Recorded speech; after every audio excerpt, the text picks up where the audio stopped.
Hello everyone, कैसे हैं आप लोग। तो प्रीवियस लेक्चर में यानी लेक्चर नंबर 41 में हमने सीखा है factors influencing elasticity of demand part 1 में, जहां पे हमने पॉइंट 1 से लेके पॉइंट 4 तक डिस्कस किया था। आज के इस लेक्चर में यानी लेक्चर नंबर 42 में, जहां पे हम पार्ट 2 में पॉइंट नंबर 5 से लेके पॉइंट नंबर 10 को कवर करने वाले हैं, factor influencing elasticity of demand. Clear? तो चलिए शुरू करते हैं। पॉइंट नंबर 5 है ड्यूरेबिलिटी। ड्यूरेबिलिटी होता है उस प्रोडक्ट की लाइफ स्पैन, यानी कितने समय तक वो चल रहेगा, उस प्रोडक्ट की जिंदगी, उस प्रोडक्ट की life. The demand for durable goods is relatively elastic, यानी अगर वो प्रोडक्ट ज्यादा दिन तक चलेगा तो ऑब्वियसली उसकी डिमांड बार बार करेंगे क्या? नहीं करेंगे। तो प्राइस पे इंपैक्ट होगा क्या? हाँ, तो प्राइस से इंपैक्ट होगा डिमांड पे। For example furniture, washing machine etcetera.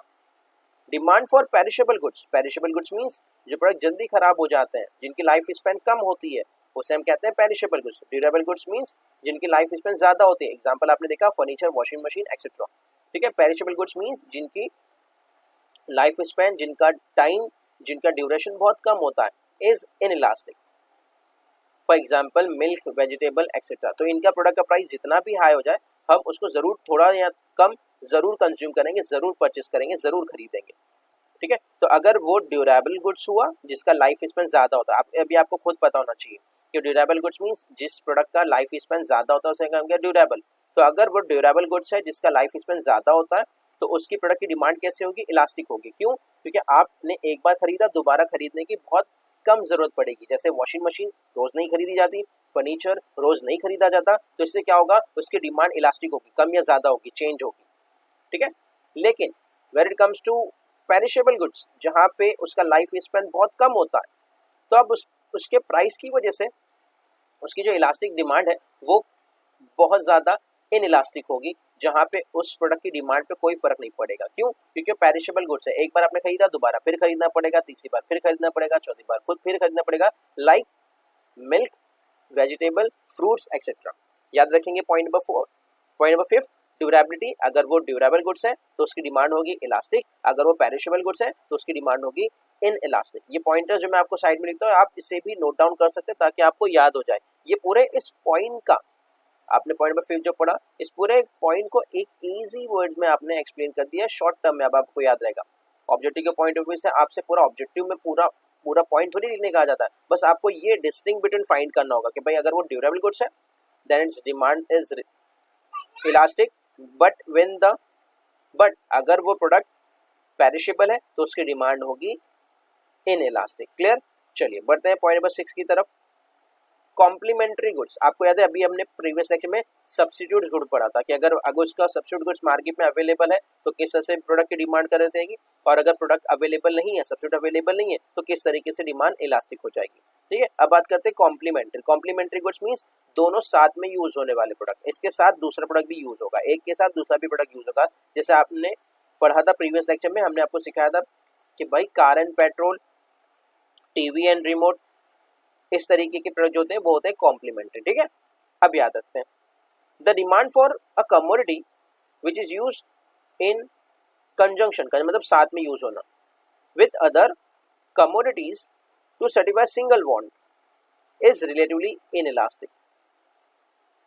इसका मतलब समझ लेते हैं कि भाई ऐसे प्रोडक्ट जो कंजंक्शन में यूज होते हैं, यानी दोनों साथ में मिला के यूज होते हैं। याद रखना कंजंक्शन मतलब दो चीजों को साथ में मिला के यूज करने से प्रोडक्ट होता है, तो उसे कहते हैं कंजंक्शन। जैसे कार एंड पेट्रोल, अब दोनों का आप यूज करेंगे, दोनों को एक साथ लेके आएंगे, तभी आप ट्रैवलिंग कर सकते हैं, कार को यूज कर सकते हैं। ठीक है। तो अब ऐसे प्रोडक्ट की डिमांड जो है वो इनइलास्टिक हो जाती है। इनइलास्टिक मीन्स उसकी प्राइस पे उसका कोई फर्क नहीं पड़ता, लोगों को उसको खरीदना है तो खरीदेंगे ही खरीदेंगे। क्यों? क्योंकि अगर जिसके पास कार है, ठीक है, तो ऑब्वियसली पेट्रोल का प्राइस बढ़ जाने से उनको कोई फर्क नहीं पड़ता, वो जरूर कार के लिए पेट्रोल खरीदेंगे। क्यों? क्योंकि उनको कार यूज करना। हाँ, अगर कार यूज ही नहीं करना तो अलग बात है, लेकिन अगर कार यूज करेंगे तो पेट्रोल खरीदना ही पड़ेगा। अगर उनको कार यूज करना है तो पेट्रोल खरीदना ही पड़ेगा। तो इसका मतलब क्या होगा? प्राइस के चेंज होने से डिमांड पे कोई इंपैक्ट नहीं हो रहा है, हो गया ना इनइलास्टिक। इनइलास्टिक का मतलब भी होता था ना कि भाई डिमांड पे कोई फर्क नहीं पड़ रहा है। इलास्टिक मीन्स चेंज होगा, इनइलास्टिक मीन्स चेंज नहीं होगा। ठीक है। For example a fall in price of mobile handset. अगर मोबाइल हैंडसेट का प्राइस कम हो गया may lead to rise in the demand of the SIM card. तो ऑब्वियसली अगर प्राइस मोबाइल का कम होगा इसका मतलब क्या है कि भाई लोग फोन ज्यादा खरीदेंगे, ठीक है, और जब फोन ज्यादा खरीदेंगे ऑब्वियसली फोन में ऑब्वियसली सिम कार्ड भी डालेंगे तो सिम कार्ड का प्राइस बढ़ सकता है। अब मोबाइल और फोन आपको यहाँ पे कॉम्प्लीमेंट्री गुड्स दिया गया है, फोन और सिम कार्ड कॉम्प्लीमेंट्री गुड्स के एग्जाम्पल में आपको दिया गया, याद रखेंगे। कॉम्प्लीमेंट्री गुड्स में दोनों प्रोडक्ट साथ में यूज हो रहे हैं, मोबाइल फोन और उसका सिम कार्ड। तो अगर मोबाइल फोन का प्राइस कम होगा तो सिम कार्ड की डिमांड में इंक्रीज हो सकता है। क्लियर, कॉम्प्लीमेंट्री गुड्स क्लियर हो गया सबको। चलिए आगे बढ़ते हैं, point number 7, income of the consumer. अब इससे आपने क्या समझा, हम और आप यानी कंज्यूमर का इनकम बढ़ेगा तो डिमांड पे कोई फर्क पड़ेगा क्या, नहीं पड़ेगा, तो हो गया इनइलास्टिक। लेकिन अगर कंज्यूमर का इनकम डिक्रीज होगा तो डिमांड पे फर्क पड़ेगा क्या, यस। तो इससे हम देखते हैं, ठीक है। चलिए पढ़ते हैं point number 7, income of the consumer. Demand for goods is usually elastic. Normally generally बात करते हैं, if the consumer has high income, किसी भी प्रोडक्ट का डिमांड जो है वो इनइलास्टिक माना जाएगा। कभी जब अगर वो कंज्यूमर का जो इनकम है वो हाई इनकम है, इनकम अगर उस कंज्यूमर की ज्यादा है, इस केस में भी आपको सिखाया कि भाई इलास्टिक होगा, क्योंकि अगर कंज्यूमर ज्यादा कमा रहा है तो प्राइस इंक्रीज या डिक्रीज होने से उसे कोई फर्क नहीं पड़ता, वो डिमांड उसकी चेंज नहीं होगी, वो जितना खरीदता था उतना ही खरीदेगा। The demand pattern of a very rich and extremely poor person is rarely affected by a significant change in the price। तो जो लोग बहुत ज्यादा अमीर है या बहुत ज्यादा गरीब है उनके लिए प्रोडक्ट के प्राइस में चेंज होने से ना होने से कोई फर्क नहीं पड़ता। तो कंज्यूमर की इनकम भी इलास्टिसिटी ऑफ डिमांड को इफेक्ट करती है।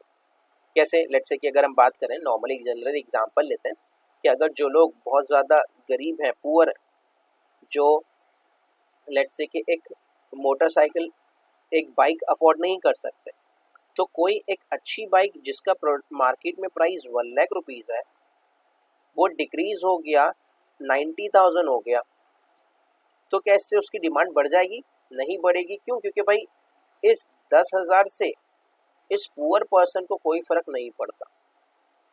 इसी तरीके से अगर ये 1 लाख की बाइक का प्राइस 2 लाख रुपीज हो गया तो क्या इसकी डिमांड कम हो जाएगी, नहीं कम होगी, क्योंकि इस 1 लाख रुपीज बढ़ जाने से भी इस गरीब आदमी को कोई फर्क नहीं पड़ता। इसी तरीके से अब हम पुअर को हटा के यहाँ पे सुपर रिच, एक्सट्रीम रिच, बहुत ज्यादा अमीर लोगों की बात करते हैं, ठीक है। तो अब वेरी रिच लोगों की जब बात करते हैं, अमीर लोगों की बात करते हैं, उससे भी देखते हैं कि भाई 10,000 कम हो गया प्रोडक्ट का प्राइस तो क्या अमीर आदमी इसको नहीं खरीदेगा, यस, परचेज करेगा। उसके अपोजिट अगर इस प्रोडक्ट का प्राइस डबल हो गया, 1 लाख से 2 लाख हो गया, तो क्या अमीर सुपर रिच आदमी इसको नहीं खरीदेगा, तभी भी खरीदेगा। इससे हमें क्या पता चला, डिमांड पे कोई फर्क नहीं पड़ा, प्राइस इंक्रीज हो गया तभी भी, प्राइस डिक्रीज हो गया तभी भी। इट मींस जो डिमांड हो गई कंज्यूमर की, उसकी वजह से प्रोडक्ट में जो है डिमांड जो है वो इन इलास्टिक मानी जाएगी। तो पॉइंट नंबर 7 हो गया, income of the consumer. Clear everyone, यहाँ तक सबको क्लियर है। पॉइंट नंबर 7 बढ़ते हैं पॉइंट नंबर 8 की तरफ जल्दी जल्दी। नेक्स्ट पॉइंट है अर्जेंसी ऑफ नीड्स, यानी इस प्रोडक्ट की कितनी ज्यादा जरूरत है आपको, अर्जेंट है वो product. Goods which are urgently needed will have relatively inelastic demand.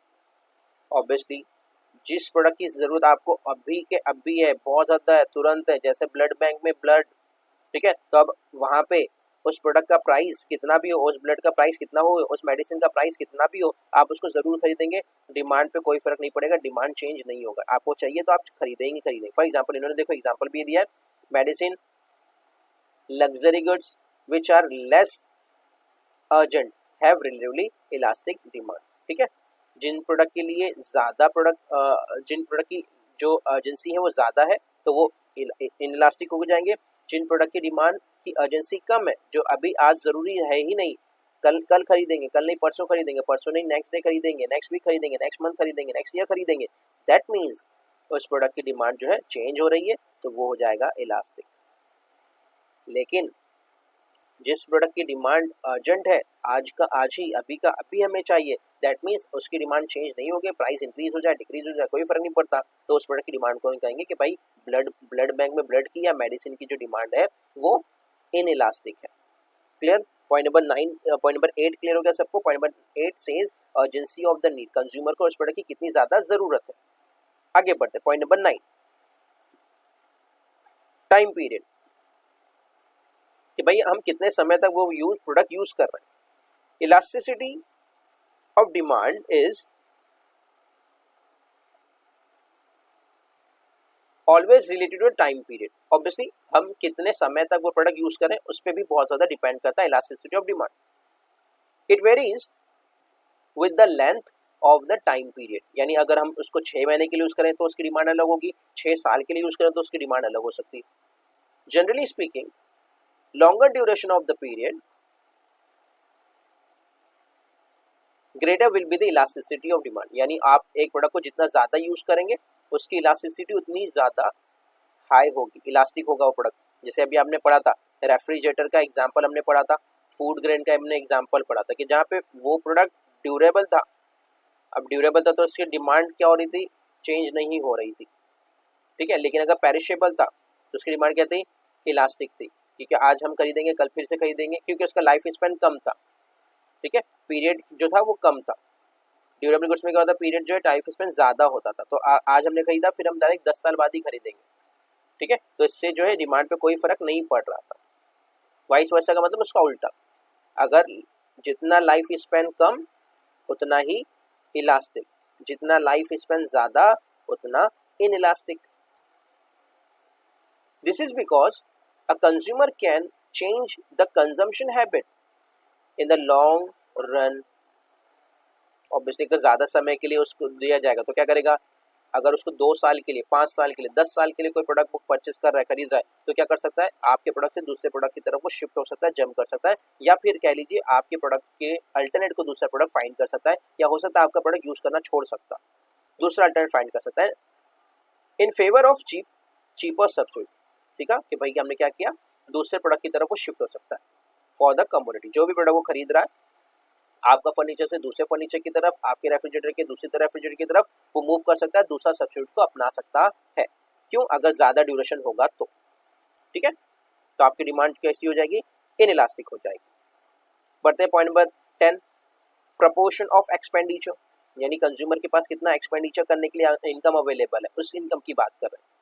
If the proportion of expenditure in a persons income is small, कि भाई वो 100 रुपए कमाता है उसमें से सिर्फ और सिर्फ 5 रुपया खर्चा करता है, then the demand for the product is relatively elastic. तो उससे कोई फर्क नहीं पड़ता कि अब उसको पता है मेरे पास 5 रुपया है तो मुझे ज्यादा डिमांड करने की कोई ऑप्शन अवेलेबल है ही नहीं, तो डिमांड क्या होगी, इन इलास्टिक होगी, डिमांड पे कोई फर्क नहीं पड़ेगा।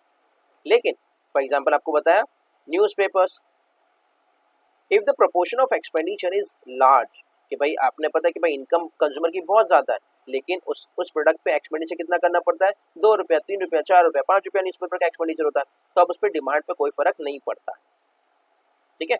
Then the demand for product is relatively elastic.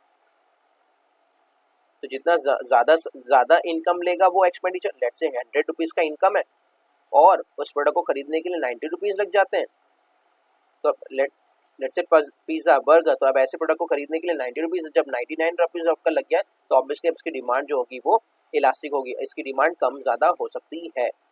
क्यों, क्योंकि भाई इस इनकम का एक बड़ा प्रोपोर्शन, इनकम का एक बड़ा पार्ट उस प्रोडक्ट को परचेस करने के लिए लग रहा है, तो ऐसे टाइम पे आप उसको खरीदने से पहले 10 बार सोचेंगे, उसकी डिमांड पे फर्क पड़ेगा, ठीक है। लेकिन जिस प्रोडक्ट को खरीदने के लिए इनकम का बहुत ही कम प्रोपोर्शन खर्चा करना पड़ता है, उस प्रोडक्ट को आप खरीदने से पहले नहीं सोचेंगे। क्यों नहीं सोचेंगे, कि आप ये सोचेंगे कि भाई अब इस प्रोडक्ट को हम और खरीद सकते हैं, 2 बार और खरीद सकते हैं, 3 बार और खरीद सकते हैं, जब उसके प्राइस पे की वजह से डिमांड पे कोई फर्क नहीं पड़ेगा। तो जितना एक्सपेंडिचर कम होगा उतना ही वो होगा इनइलास्टिक, जितना एक्सपेंडिचर ज्यादा होगा उतना ही होगा वो इलास्टिक।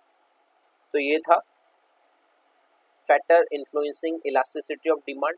आई होप यहाँ तक आपके सभी पॉइंट्स क्लियर हो गए होंगे। पार्ट 2 में हमने रिमेनिंग 5 पॉइंट्स अपने कवर किए। आपके जो भी डाउट्स होंगे आप जरूर चैट सेशन में पूछें। मिलते हैं नेक्स्ट टॉपिक में जहाँ पे हम पढ़ेंगे importance of elasticity of demand. जब तक के लिए keep learning, keep growing, keep smiling. Thank you very much and of course good bye.